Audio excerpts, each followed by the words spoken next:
ED और CBI का ताना बाना इसलिए नहीं बुना गया कि कोई बेईमानी हो गई है।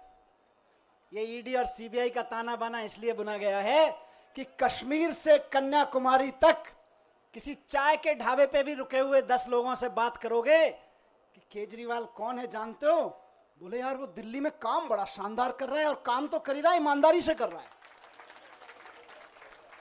केजरीवाल जी का नाम आज ईमानदारी का प्रतीक बन गया पूरे देश में।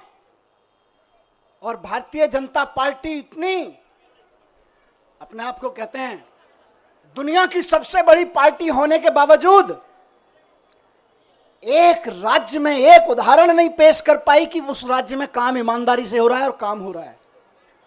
उस छवि को बिगाड़ने के लिए ये सारा षड्यंत्र, सारे कुचक्र रचे जा रहे हैं, उस अरविंद केजरीवाल जी की ईमानदारी की छवि को बिगाड़ने के लिए। लेकिन जनता जानती है, जनता के दिल के दरवाजे खुले हुए हैं। आप जेल के दरवाजे बंद कर सकते हो लेकिन जनता के दिल के दरवाजे बंद नहीं कर सकते। जनता के दिलों में आज भी वही नारा गूंज रहा है पिछले 10 साल से। बताइए क्या? भ्रष्टाचार का एक ही काल, भ्रष्टाचार का एक ही काल।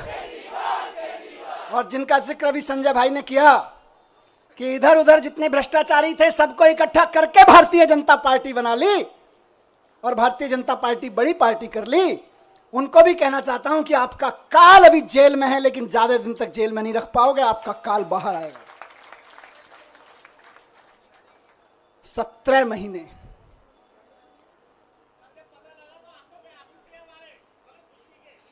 ये आंसुओं, इन आंसुओं ने ही मुझे ताकत दी है 17 महीने जेल में। मैं जब राजघाट पे आपसे बात करके गया था तो कह के गया था शायद 7-8 महीने लगेंगे। मुझे उम्मीद थी कि 7-8 महीने में न्याय मिल जाएगा, लेकिन कोई बात नहीं, 17 महीने लग गए। 17 महीने लग गए लेकिन जीत सच्चाई की हुई है, जीत ईमानदारी की हुई है। इसीलिए कहते हैं कि भगवान के घर पे देर है लेकिन अंधेर नहीं है। भगवान के घर पे देर हो सकती है लेकिन अंधेर नहीं हो सकती है। इनकी तो बड़ी कोशिशें करी इन्होंने, संजय भाई के ऊपर, मेरे ऊपर, अरविंद जी के ऊपर, पार्टी के और नेताओं के ऊपर। देश के सख्त से सख्त कानूनों की सख्त से सख्त धाराएं लगा के इनको बंद कर दो झूठे सच्चे केस में, और ऐसी ऐसी धाराएं लगा दो जो दुनिया भर में आतंकवादियों के ऊपर लगाई जाती हैं।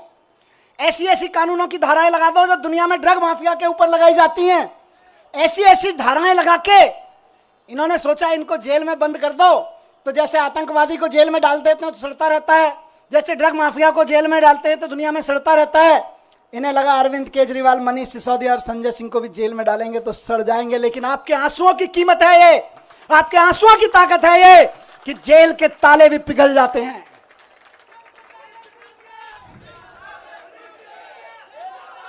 एक ही चीज कहूंगा, कल सुबह मैं बैठा था कि सारी दुनिया की सारी बुरी ताकतें भी इकट्ठी हो जाए ना तो जो सच्चाई के रास्ते पे चलता है उसका साथ भगवान देता है। बाबा साहब ने 75 साल पहले, करीब 75 साल पहले अंदाजा लगा लिया था कि कभी कभी ऐसा भी होगा, हम लोकतंत्र का संविधान बना रहे हैं लेकिन कभी कभी ऐसा भी होगा कि इस देश में तानाशाही ताकतें आके आतंकवादियों और ड्रग माफियाओं पर लगाए जाने वाले कानून को आम आदमी के ऊपर लगाएंगे, व्यापारियों के ऊपर लगाएंगे, विपक्षियों के ऊपर लगाएंगे। तो उस वक्त उन व्यापारियों को, उन आम आदमियों को, उन विपक्षियों को कौन बचाएगा? तो बाबा साहब ने पहले ही लाइन जोड़ दी थी, संविधान बचाएगा। यही भगवान की कृपा है। कौन बचाएगा उनको जब तानाशाह सरकार अपना जुल्म करेगी, एजेंसियों का दुरुपयोग, कानूनों का दुरुपयोग करेगी, जेलों का दुरुपयोग करेगी, तो कौन बचाएगा? 75 साल पहले उस महान शख्सियत ने लिख दिया था कि मैं ऐसा संविधान दे रहा हूं कि तुमको संविधान बचाएगा। अब तो दुश्मन भी इस बात को मानने लगा है कि यार इन आम आदमी पार्टी वालों में कुछ तो मिट्टी है, जो 17 महीने, 6 महीने जेल में रह जाते हैं इनके नेता, उसके बावजूद ना झुकते हैं ना टूटते हैं। किसी मिट्टी के तो बने हैं, ये उस मिट्टी के बने हैं। मैं बताता हूं, ये उस मिट्टी के बने हैं। भारतीय जनता पार्टी वालों, जिस मिट्टी पर भगत सिंह का पसीना की बूंदें गिरी हुई हैं, जिस मिट्टी पे गांधी ने गोली खाई थी, जिस मिट्टी पे भगत सिंह के पसीने की बूंदें गिरी हुई हैं, जिस मिट्टी पे खड़े होके बाबा साहब ने तुम्हारी जैसी लोगों की ताकतों के, उस वक्त की ताकतों के जुल्म झेले थे, उस मिट्टी से ये बने हुए हैं। इनको तुम्हारी तोता मैना क्या तोड़ पाएंगे? ये तुम्हारे सीबीआई और ईडी क्या तोड़ पाएंगे? इनको नहीं टूटे लोग।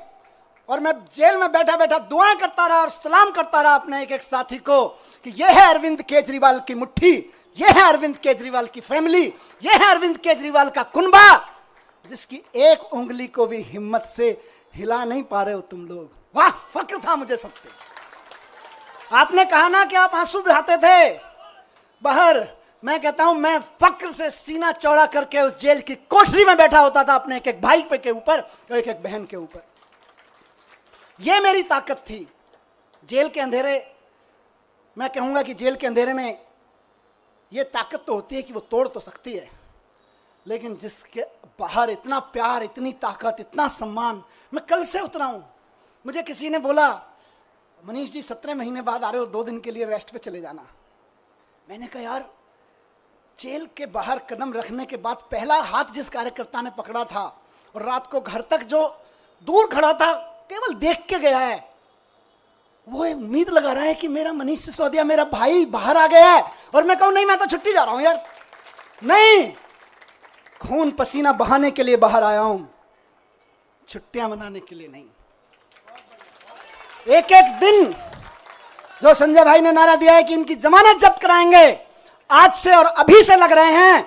और बीजेपी वालों, ढूंढते रह जाओगे कहां गई वोटें, कहां गई वोटें। आज से लगना है सबको। जो सुन रहे हैं सोशल मीडिया और मीडिया के माध्यम से, एक एक कार्यकर्ता साथी को कहना चाहता हूं, दिल्ली के एक एक नागरिक को, हरियाणा के एक एक नागरिक को, देश के एक एक नागरिक को कहना चाहता हूं कि इस तानाशाही के खिलाफ तो एक एक आदमी को वोट करना पड़ेगा। सवाल हमारा नहीं है। तानाशाही के खिलाफ ये जो लड़ाई है सिर्फ आम आदमी पार्टी के कार्यकर्ताओं की नहीं है, सिर्फ विपक्ष के पार्टी कार्यकर्ताओं की नहीं है, ये देश के एक एक आम आदमी की है।